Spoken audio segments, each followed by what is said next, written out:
If you understand that you can't shoot at what you don't see coming, like this video, leave a comment, and make sure you subscribe to this channel so we can save more people from themselves. Cover and concealment is just about as old as warfare itself. It doesn't take much training to understand you're safer inside the bunker than you are standing on top of it when the rounds are flying. So while you may be confident in your ability to deliver rounds, it won't matter if you don't give yourself a chance to get there. Sometimes you have to favor cover or concealment over your ability to apply marksmanship, and that's because in that very moment, the only thing that's more probable is you getting shot.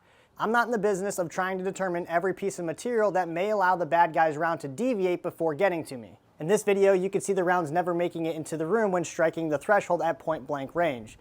That being said, if you had to choose concealment or nothing, I assume every reasonable person would choose concealment, because concealment still affords you something and nothing affords you nothing. In order to give yourself a chance, not only do you need to be physically available to do so, but you also have to see where you need to deliver those rounds. And if you're mortally wounded or killed before you fire a round, which most cops are, you're likely no longer physically available because you didn't see it coming. Depending on the scenario, there are many different tactics, techniques, and even equipment that may give you the opportunity to engage the bad guy. I mean, the entire purpose for throwing what's commonly referred to as a flashbang into a room is to disorient and distract the bad guy in hopes it will provide you that very opportunity. But for this video, I'm only covering the idea or technique of switching your rifle into your off shoulder. This technique doesn't make sense when moving quickly because when we're moving quickly, we're already overexposing ourselves. Therefore, we're not achieving the very purpose of the technique, and since everyone is better shooting on their strong side, you're likely at a disadvantage in that moment. In law enforcement, we only move fast inside of structures for 3 reasons: active shooter, hostage rescue, and when it's time to cross the threshold.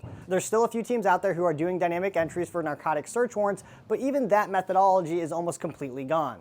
What the vast majority of cops are doing inside of structures is searching for a bad guy who may or may not be there, even SWAT teams. Therefore, the need for them to move quickly only happens at the point in which they cross the threshold as they move through the structure. So, while having all the skills necessary to deliver the rounds where you want them to, it doesn't mean all that much if you don't give yourself a chance to get there. In this scenario, we have a bad guy who has run with a firearm and has either pointed at somebody or shot somebody, and they have run through here and jumped over this fence allegedly. Either I saw them running through here, or somebody flagged me down and said they ran through here, or I could be on a perimeter and be asked to hold this position right here. Generally speaking, unless we're directly behind the person or we see them, we're not going to involve ourselves with what may be on the other side of this fence, because from here, I can relatively control this little space, and I can't do that once I go inside the fence line, turning what may be a 180-degree situation into a 360-degree unmanageable problem. So we have to contend with 2 things. The first thing is that we need to be physically available to deliver the rounds, and we have to see where we need to deliver those rounds in order to do that. So here's what your options are. You can stay strong side at your, what I would consider the last point of cover and or concealment, whether it is actually or you just perceive it to be that. And we can be away from the corner and not see what's going on over here. And if we do hear something over this direction, step out this direction and address that in that manner. Now, again, the issue is that I can't see what's on the other side of this fence. So if rounds start coming at me, am I actually in a position to even send rounds this direction? Probably not. If I can't clearly identify where the rounds are coming from, I don't know who's on the other side of these fences, so that may not be an option for you. That may not be a good idea. And so this idea that we will be able to see where we need to deliver rounds, therefore being in your strong side, is the only thing that's acceptable. You may have to favor cover and or concealment.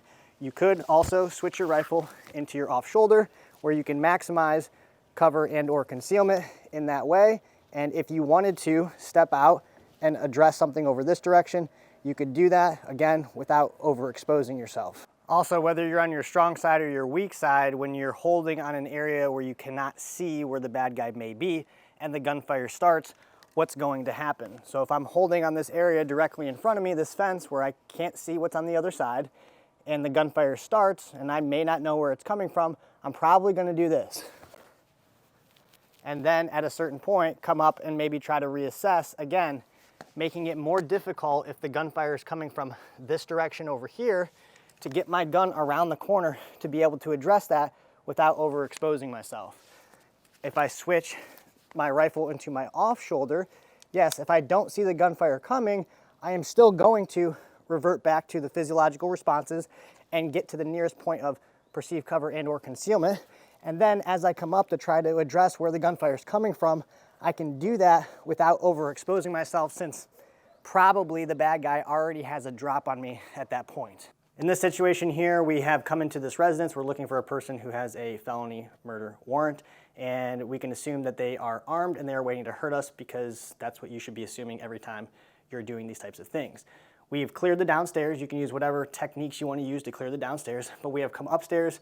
To the right is a short entertainment area, and to the left is this hallway down here. Now, if you're standing here looking at this, any reasonable person would tell you that there is no safe CQB solution to handle that problem.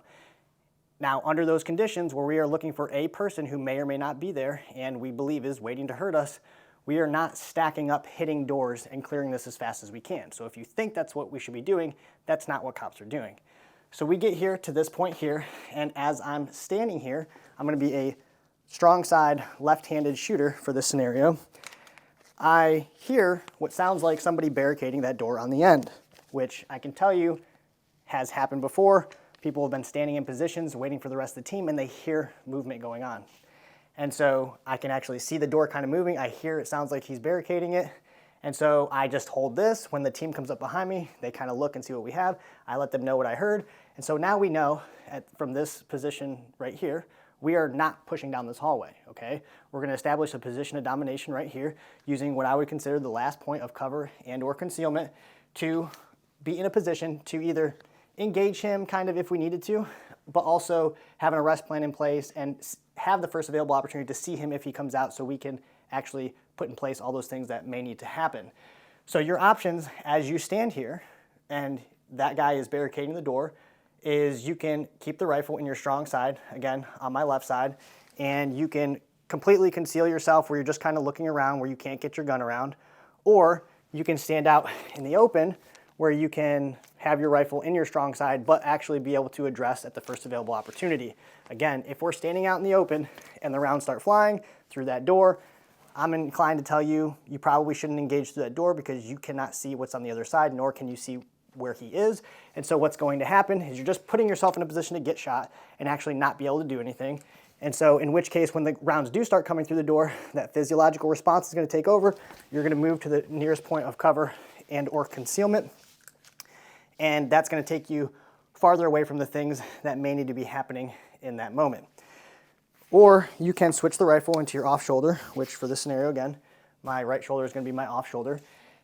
And you can put yourself in a position where you can maximize what is at least perceived cover and or concealment and have the ability to get your gun around, minimizing the chances that you actually get shot through the door. And if he does start shooting through the door and we have those physiological responses where we pull back, because that's probably going to happen, it should not force me as far away as if I'm in my strong shoulder. And if I need to come up and reassess, if that's something that you feel like needs to happen, again, you can do that without overexposing yourself and ultimately probably putting yourself in a greater position to be hurt. Now, if you're saying, okay, well, I can't hit a target that's 5 yards away from me if he steps out of the room, so I need to be on my strong side. Okay, so if we're on our strong side, again, my left side is my strong side for this situation, and you're saying, okay, well, if he comes out, then I'll point my gun at him, right? Because we have to be in a position to address him, right? Whether it's actually engage him or we need to have an arrest plan in place and we need to be pointing a gun at him, right? So if you're saying, okay, well, I would stay behind cover and or concealment, and when he comes out, I'll just punch out this direction.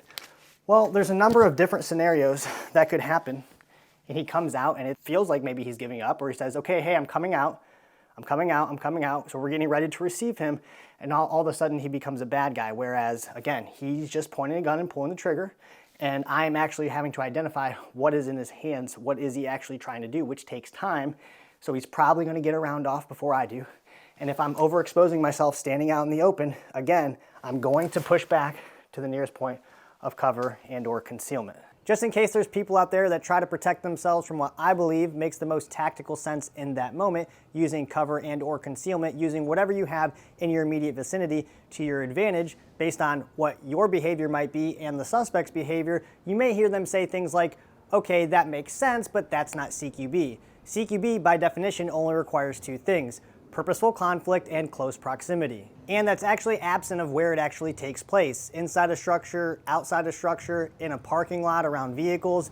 It doesn't really matter where it's happening as long as we have purposeful conflict and close proximity.